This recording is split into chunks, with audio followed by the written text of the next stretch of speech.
Hi everyone, my name is Leanne and today I'm going to be reviewing my 5-star predictions. So, over a year ago now, I made a 5-star predictions video where I told you guys about 5 books that I was anticipating to give 5 stars to. And now I am finally getting around to reviewing those books as a collective, letting you know which ones I gave 5 stars to. Spoiler alert, it was only one of them. I don't really give star ratings to books, and I don't really have any measurements or criteria to which I would decide whether a book is 5 stars or not, or whether it's 4 stars or 3 stars. But I kind of just know, like, in my gut if it's a 5-star book. But for the sake of having some sort of scale, let's start with the books that I think I gave 3 stars to. The first of those is the Guernsey Literary and Potato Peel Pie Society by Annie Barrows and Marianne Schaefer. So this is set in 1946 and it follows a series of letters that are exchanged between a writer and initially one man from the island of Guernsey who started this correspondence when he came across a book that once belonged to her.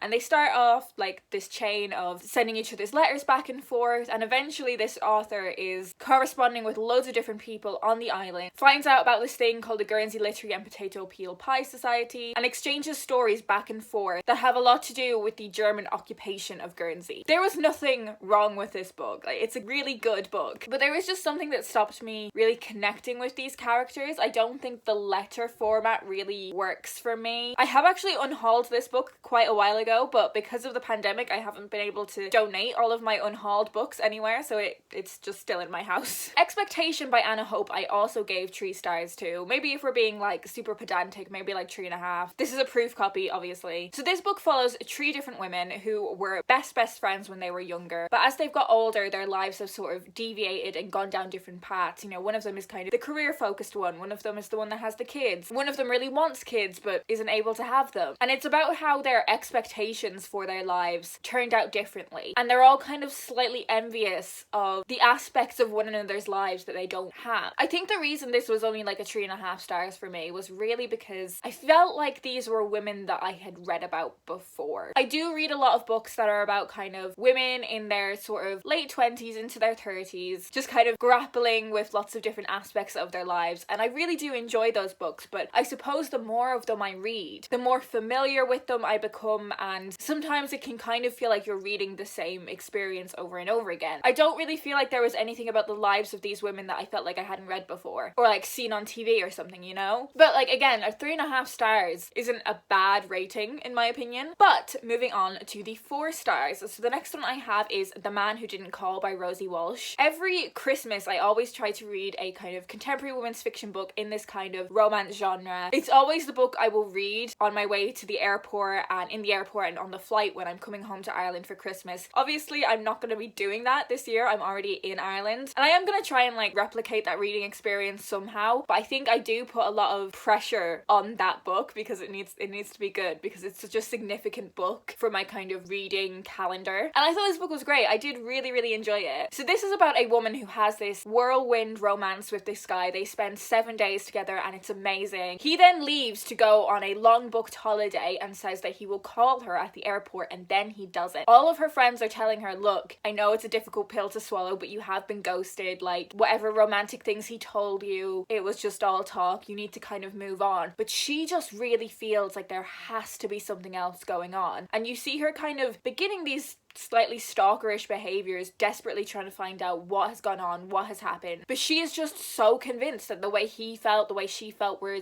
completely genuine. And there has to be something else going on here. And you just kind of follow her through that journey, and it's a really fantastic read. So I did like really enjoy this one. I would highly recommend it, and Rosie Walsh has another book coming out next year, so I'm super excited to read that as well. So this next one was almost 5 stars, but as I said, like a 5-star for me is kind of like, it's just a gut feeling, you know? And for me, I just don't think it was quite 5 stars. This is Vagina, a Re-Education by Lynn Enright. I thought this book was absolutely fantastic. It is a book that is all about kind of debunking the myths around vaginas and vulvas, the things that we've been taught about them that aren't true, things that we might not know about them, and it really goes into a lot of different aspects of kind of vaginal health and pleasure, and it's a really utterly fantastic read. I highly recommend it if you think this is something that you would like to learn more about. I think this is a fantastic place to start with getting a more rounded education about this piece of anatomy. While it was really well researched, and I do think it is completely fantastic,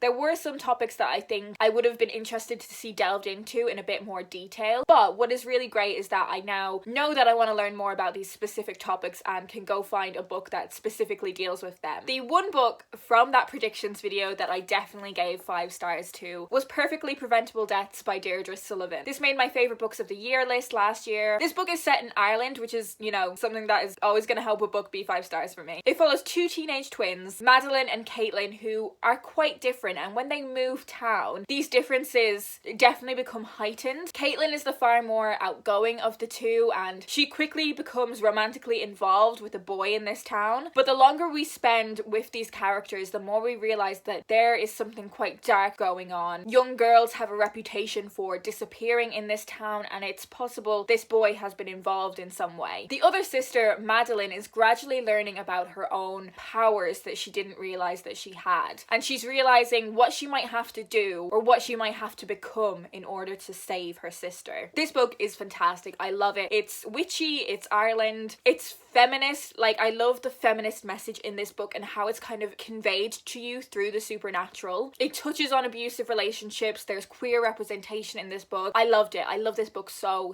much. So there we have it. These were the books that I thought I was going to give 5 stars to, but only ended up giving one of them 5 stars. Do leave me a comment down below and let me know if you've read any of these books, what you thought of them. I would love to hear your thoughts in the comments. And if you want to find out more about any of these books, they will of course be linked down below in the description as well. Are there any 5-star predictions on your TBR? What are they? Maybe I will then add them to my wish list, because really what I need is more recommendations to add to my overflowing TBR. Anyways, I hope you guys are doing well, and I will talk to you in my next video.